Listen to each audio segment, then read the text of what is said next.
নমস্কাৰ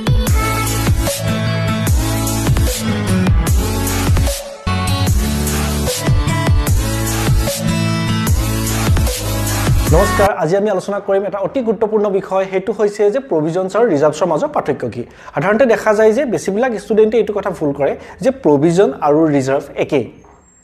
প্ৰভিজন আৰু ৰিজাৰ্ভ একেই নহয় আজি আমি বুজিম যে কি ক্ষেত্ৰত প্ৰভিজন আৰু ৰিজাৰ্ভ ইটোৰ পৰা আনটো পৃথক বা তেওঁলোকৰ মাজত তিনিহঁতৰ মাজত পাৰ্থক্যটো কি প্ৰথম কথা আহোম যে প্ৰভিজন প্ৰথম ডিফাৰেন্সটো হৈছে যে আমি যেতিয়া প্ৰভিজন বুলি কম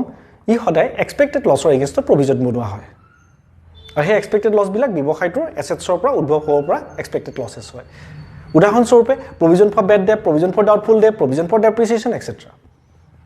অন্যহাতে আমি যেতিয়া ৰিজাৰ্ভছ বুলি কওঁ সেই ৰিজাৰ্ভছ কোনো এক্সপেক্টেড লছ বা পাৰ্টিকুলাৰলি কোনো স্পেচিফিক এছেটৰ ওপৰত মেইনটেইন কৰা নহয়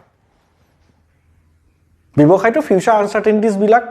মুখামুখি হ'বৰ বাবে ৰিজাৰ্ভটো মেইনটেইন কৰা হয় 2 নম্বৰ যে প্ৰভিজনটো সদায় ব্যৱসায়টোৰ লাভ লোকচান নিৰ্ণয় কৰাৰ আগত গণনা কৰা হয় অন্যহাতে ৰিজাৰ্ভছ প্ৰফিট হোৱাৰ পাছতহে মেইনটেইন কৰা হয় অৰ্থাৎ যদি কেনেবাকে কোম্পানীত প্ৰফিট আছে তেনেহলে ৰিজাৰ্ভটো মেইনটেইন হ'ব যদি প্ৰফিট নাই ৰিজাৰ্ভ মেইনটেইন নহয় কিছুমান এক্সেপচনেল কেছৰ বাহিৰে 3 নম্বৰ প্ৰভিজন হৈছে যে চাৰ্জ এগেইনষ্ট দা প্ৰফিট অৰ্থাৎ প্ৰভিজনৰ ফলত ব্যৱসায়টোৰ লাভ হ্ৰাস হয় কমি যায় অন্যহাতে ৰিজাৰ্ভছ হৈছে যে এপ্ৰপ্ৰিয়েশ্যন অফ দা প্ৰফিট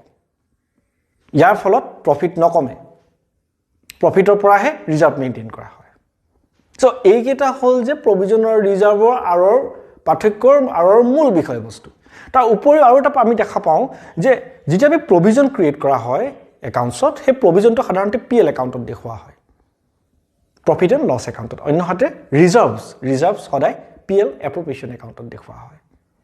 এইগিটাই হৈছে যে প্ৰভিজনছ আৰু ৰিজাৰ্ভৰ মাজৰ পাৰ্থক্য যদিও একেই যেন ভাব হয় বোধ হয় তথাপি প্ৰভিজন আৰু ৰিজাৰ্ভ দুইটা একে বস্তু নহয় এই দুইটা ইটোৰ পৰা ইটো পাৰ্থক্য আশা কৰোঁ তোমালোকে আজি বুজি পালা যে প্ৰভিজন আৰু ৰিজাৰ্ভৰ মাজৰ পাৰ্থক্য কি যদি বুজি পালা ভিডিঅ'টো লাইক কৰিবা চেনেলটো সাবস্ক্ৰাইব কৰিবা আৰু ভিডিঅ'বিলাক বন্ধুসকলৰ মাজত শ্বেয়াৰ কৰিবা